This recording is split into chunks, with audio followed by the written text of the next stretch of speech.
Hello, everybody. It's Murph16 here from server 962. Just wanted to come and update you guys. I'm going to make a new video today, really just kind of surrounding the professions and really kind of where to focus those points once you start season one. Obviously, for people in season zero, this will not apply to you yet, but it's a good head start kind of look of kind of what you want to do and kind of how you want to handle the professions. Right. So once the new season, or I think it's actually been in preseason of season one, you will get this new building called the Profession Hall. And what you are going to want to do is you're going to want to choose between engineer or war leader. Now, for most people, and when I say most people, a majority, probably 95% of people are going to probably want to choose engineer. The only people that are really going to want to choose war leader are going to be people that are already very far progressed into the game from a hero level. If you are headquarters level, so these are really going to be for people like headquarter 29, 30. This is really has a lot to do with just the war aspect of things, of really understanding if you're doing it's going to help you out in Desert Storm, it's going to help you out in Enemy Buster on the weekends, and Capital Wars and things like that. I'm not really going to go too far into depth with the war leader today, because as honestly, I'm really not as familiar with it. But on the engineer tree, I'm very familiar, so I kind of want to just talk about that and kind of where I think you guys should start allocating your points to start the season, and then kind of maybe how to adjust them as the season one progresses. Okay, so again, since a majority of people are going to probably be choosing engineer, that's what I would recommend. Let's kind of hop into that tree and see why I would recommend engineer over war leader. So, first things first is that kind of when you start, obviously everyone, when the season officially starts, everyone's going to start out as profession level one. A big thing that's really going to help, obviously, if you can spend, there are certain things that I would recommend that you spend money on. Others that I wouldn't. There's definitely some value. This season battle pass for season one is totally worth it. I think it's $20, maybe 25. I don't really remember. I think there's one for the middle tier and one for the third tier. I think it might be 20 or $25. Whatever it is, it's totally worth it to help you really progress. It's going to get you tons of tickets. It's going to get you tons of shards. It's going to get you all of the crystals that you need. It's going to help you with some of your protein. It's going to get you gear and upgrade ore chest. And most importantly, since we're talking about profession, it's going to give you these big segments right here, of all of these profession XP packs. That's going to really help you a lot, mainly at the beginning, not as much at the end. But this is for the whole season. So when you buy this pass, it goes for the whole distance of the season. Obviously, most of us are going to finish it pretty early. I finished mine probably a week and a half ago, and yeah, so I think this right here really is a must buy. And really, when you start the season, I would say a lot of the bigger things is just get into these target missions and start trying to complete as many of them as you can. It's really, really going to be important, especially these ones, since we're talking about profession, trying to gain these profession XP, and that's just really from killing zombies or upgrading buildings from the season section. So let's kind of hop into it. Oops. So for engineer to start the season, what I would recommend, guys, is honestly to just save a lot of your points at the very beginning of the season for the right side of the tree, the green tree. It's not going to be really as relevant as we progress, but it's really important at the very beginning. So first things first is I would be grabbing these combat experience skill points, because once you upgrade this and this one's for building. It's going to just get you increased XP for your profession to help you upgrade faster, so you can kind of have an advantage over your opponents. So I would, honestly, probably for the first couple of weeks, I would have both of these really maxed out. Moving up, you have to kind of get this infection spread at the beginning of the season, because obviously everyone's just kind of excited. They want to kind of really infect everyone with the virus. And it's also part of some of the challenge that you need to do, but it's really only one. After you get that challenge done with the infection spread, you can just pretty much call it good. I don't really think it's that beneficial, realistically. I think the debuff is kind of low, and even whenever you do have a virus explosion, it doesn't hurt your troops and just ports you, really. But in the right side tree, guys, if you could, because you only have a limited amount of points, I would just focus at the very beginning of the season getting all three of these. in all three of these, especially this one, because you're going to have to start getting all those first kill rewards. And those are going to be very vital to all of your, little zombies and the Doom Elite. Okay. Next, I think obviously you have to get this outstanding contribution. This gives you double the Alliance contribution whenever you donate to the Alliance tech tree. So that's whenever you do these donations. So instead of me only donating, it says 900, I think it's actually donating 1,800. So it's huge. It really, really helps progress, helps you and your Alliance progress.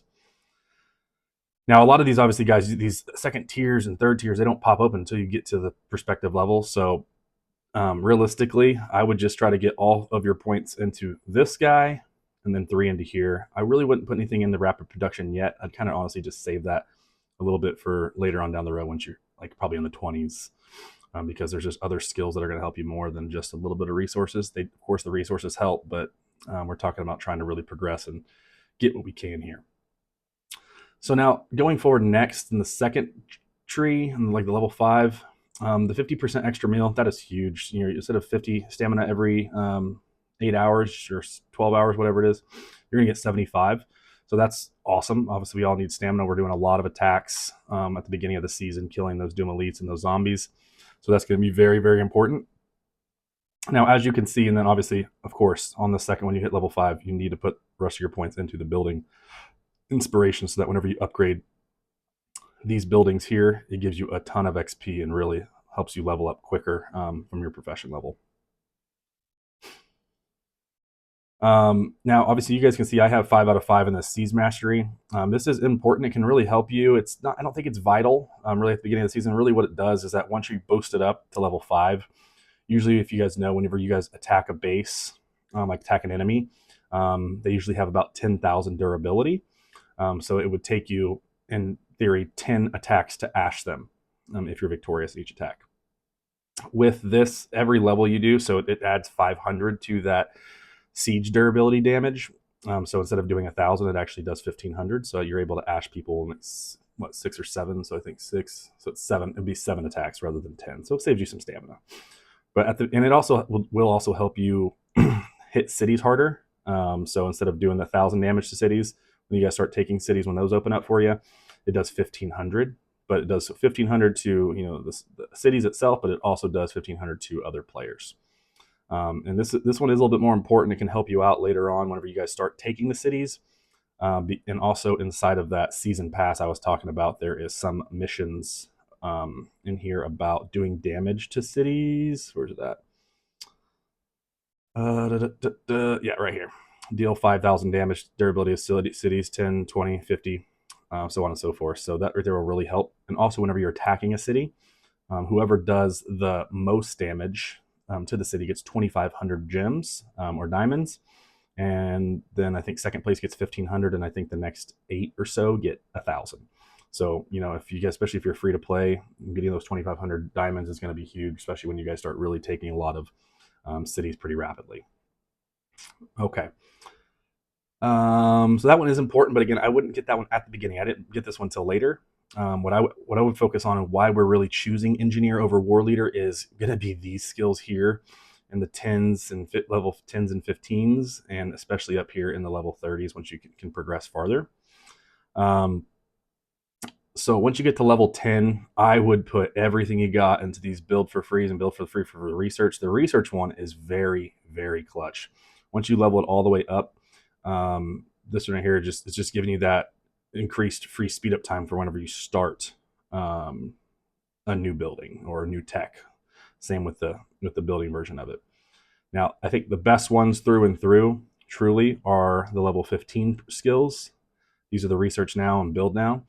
Build now is not as powerful, but the research now is very, very powerful. So once you level it up to level 5, you can use it once every pretty much 2 days, 47 and a half hours, and it gives you a 20-hour, it's pretty much like a 20-hour free speed up for your tech. So whenever you do use it, you want to make sure that both of your tech centers have at least 20 hours or right around 20 hours. Or at least, you don't want to waste it. If something has 5 hours left, you don't want to use this skill that lose 15 hours of production that could have really helped, because speed ups are very, very important. The build now, again, it's very powerful, but it's not as OP kind of as the research one, probably because you can have up to 4 builders. But what it does is it knocks off what 600 minutes. So what is that? It's like 6 hours almost, or a little bit over 6 hours. Because 6 times 5 times 12 would be 600. No, so it's 5 hours. So it knocks off 5 hours off of your construction queue time. So same thing. Just make sure that whenever you use it, that there's at least 5 hours left in every single build that you have. Level 20, I just don't see the point in these, honestly. I think these are silly. The Siege Banner, maybe. But realistically, it's so situational. And if you get ashed, I just don't really see the value. It has to be like really a perfect scenario. Same thing with level 25. The friendly aid, I don't really think that this is just worth it. I just think that there's better value with the limited amount of points that you have. The Siege Inspiration, same thing. You're really only going to be taking cities every once in a while, and some people might be fighting over them, so it's just not a lot of XP to really be worried about. I mean, you can if you want to respec, but you only get a couple amount of skill resets per season, so don't really want to waste it on putting something into this. So I wouldn't put anything in the 20 or 25. And then level 30, this one's also really great. So this is the cooperative research and cooperative construction. What you can do is you can use this once a day with one of your allies. Once you get that up to level 2, it gives you a 20% building speed up. So it takes 20% off of the building time whenever you start a build. So if you stack these with your capital buffs, it's going to give you a huge reduction. So this is going to be very important to use when you're doing almost any upgrade, but especially the more expensive upgrades like your headquarters, tank air missile centers, your tech center, and barracks and things like that. It's going to be very, very important. And you can use it. You get to use it with an ally. So to use it, you would literally just go to one of your alliance members, and I can hit here, and then I would be able to use this. I'm obviously on cooldown, but I could use it, and they get a little message, and we both get a 20% reduction in whatever version of it that you used for an hour. So you use that with your capital buffs, and it's really gonna help you out. So instead of just getting 50%, it's 50% with the 20% as well. Next is the ones that I'm kind of really shooting for now. I got some pretty crazy ones coming up here. Because the max level in season 1 is level 40, so it's going to be this top level. So all the ones above that 50 are kind of irrelevant yet. But the ones I'm going to go for next is going to be these guys for sure. I'm probably going to take some of my skill points out of the bottom here, maybe out of the Siege Mastery. Definitely for sure the Siege Mastery, and put them all into reduce cost, because it's just getting so expensive for any upgrade at all. So, and I'm probably really going to focus on the tech first, because I'm really trying to get my special forces knocked out. And if you guys all know, if you've already dug into the special forces tab, it is extremely expensive to upgrade things, so that you can try to get to those T10 troops for the future and really be prepared. But for me to do really anything down here, it's 94 million gold, and the other resources really aren't bad, but it's a really big burden on your gold, especially when you get down to the T10 troops. I mean, 568 million, 5% may not sound like a lot, but comparative to 568 million, that's going to save you what, 25-30 million gold. So that's huge. That is super huge. Next is, obviously the same thing with the building cost. It's going to be huge with your headquarters and things like that. And then when you get up to level 40, you have the medical aids. So this is again very situational. This will be really more powerful after enemy buster week or things like that, to really ensure that your hospitals can hold more troops, so you don't lose as many, so you don't have to cook more. But it also helps increase the capacity just overall. I probably not something that I would use. And the only other one that you might want to use would be this buddy shield. This is maybe for alliances kind of like mine, where some of my alliance members still just cannot figure out how to shield before enemy buster. And I can kind of use this to maybe support one of my allies that forgot, or just trying to protect against our VS opponent, in that maybe initial hour or so. Might deter them or just save us some points that we can try to win that. Now, again, I'll kind of just recap on this right side, guys, but there's not much here on this right side that I would really use except for at the beginning of the season. Just really these two, combat in the building. This, once you get the challenges done, then I would just rip those out of there for sure. This one could be useful, the double exchange, but again, all of my resources are really, really scarce right now. So even really swapping any of these, maybe just doing some for gold, maybe, but not super important. This is for people that like to go do the little virus bombs. Again, I don't think that is very relevant, but it is kind of funny. And then same thing. This right here is just it's 2% of your profession. You can use this every day to get 2%. So if you're really trying to max out your profession level, I mean, all power to you. And then blast is just kind of, it's one of those things where it just activates your war fever, and then the blast will damage nearby 3 base tiles, reducing their durability by 25%. Again, if you kind of stack that with some of the siege durability, you can do a lot of damage really quickly. But I mean, you can just attack multiple times. I mean, I don't think that saving a few seconds is really worth it. So this is really where I would focus at. Once you're mid-season, is kind of really where I'm at here, guys. Is getting all of the 1 through 15 on that left side. Skip 20 and 25. Get everything into level 30, and then whenever you can, get it into level 35, and then maybe the buddy shield on level 40. But I'm really going to probably just focus here. I don't really care about the shields too much. That's their loss, honestly. And then, of course, like I said, I always like to do, that's really all I had for the profession of, abilities. If you want to go in and you want to try to speed it up, if you are like a whale and like to just spend money, you guys can go into the store and just buy profession XP packs. I might have done it a couple times, but it's really not that worth it. I don't think. It's kind of expensive and it doesn't really give you much value back, and I really wouldn't do it. If anything, I would just buy the season pass. That's going to be huge, and also the weekly pass for the increased resistance. That's going to be really huge at the beginning of the season, and you get the extra building. But that's really it, guys. But obviously, it's been a little while since I posted a video, so now I'm going to kind of maybe do like a little account tour. I'm level headquarter 27 now. I just upgraded earlier this week. I've gotten a huge boost in power. I just actually hit the 100 million total power mark last night, so pretty proud of that. But let's kind of look. So I'm at level 27. I'm still working on upgrading some of my troops up to the next level.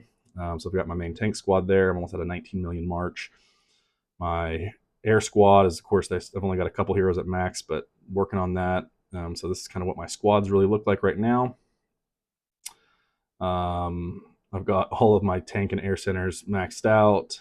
I'm just kind of working on my missile just because I needed something to upgrade, honestly, and it was cheap. My drone, I've got it up to, I'll probably have this up to level 120 later this weekend. Kind of getting ready for all my drone part usage next week.